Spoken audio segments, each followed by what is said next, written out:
किंवा समाजामध्ये सुधारणा किंवा लोक बहुजनांपर्यंत समाजात सुधारण्याची प्रगती पोहोचू नये म्हणून जाणीवपूर्वक त्यांना मारण्यात आलेलं आहे।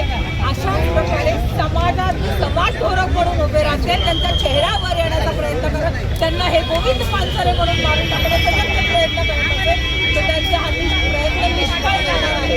कारण आता प्रत्येक जण आम्ही इथे कॉम्रेड म्हणून उभे राहिलेलो आहोत आणि गोविंद पानसरे यांना सपोर्ट करण्यासाठी आणि त्या आमदारांना धडा शिकवण्यासाठी इथे उभे आहोत।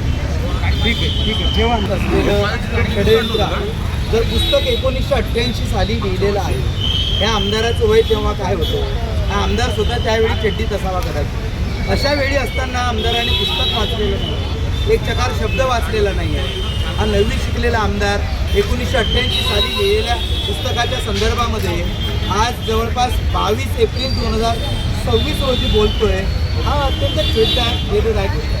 हे सरकार, भारतीय जनता पार्टीचं सरकार जेव्हापासून 2014ला या देशामध्ये आलं तेव्हापासून छत्रपती शिवाजी महाराजांचा अपमान कोण जास्त करेल अशी शर्यत यांच्यामध्ये जणू काही लागलेली आहे। मग ते कोश्यारींनी सुरुवात केली, राज्यपाल कोश्यारी होते तेव्हा त्यांच्या विरोधामध्ये कोणीच बोललं नाही। आज धीरेंद्र शास्त्रींनी एवढं छत्रपती शिवाजी महाराजांच्या विरोधामध्ये उद्गार काढलेले आहेत तरी त्या धीरेंद्र शास्त्रीच्या विरोधामध्ये कोणी बोलत नाही आहे। आणि अशा प्रकारे जर छत्रपती शिवाजी महाराजांचा अपमान हा आज जर करत असतील ही मंडळी तर यांचं कुठलंही वाचन नाही आहे, हा केवळ सत्तेचा माज आहे। गेल्या आपण पाहिलं असेल की सुप्रीम कोर्टाचे जस्टिस जी भूषणजी गवई आहेत यांच्या माध्यमातून ह्या SC STच्या उपवर्गीकरणाचा मुद्दा त्यांनी पुढे आणला, त्यामध्ये SCच्या 59 जातीमध्ये एकामेकाला लावून देण्याचा प्रयत्न केला।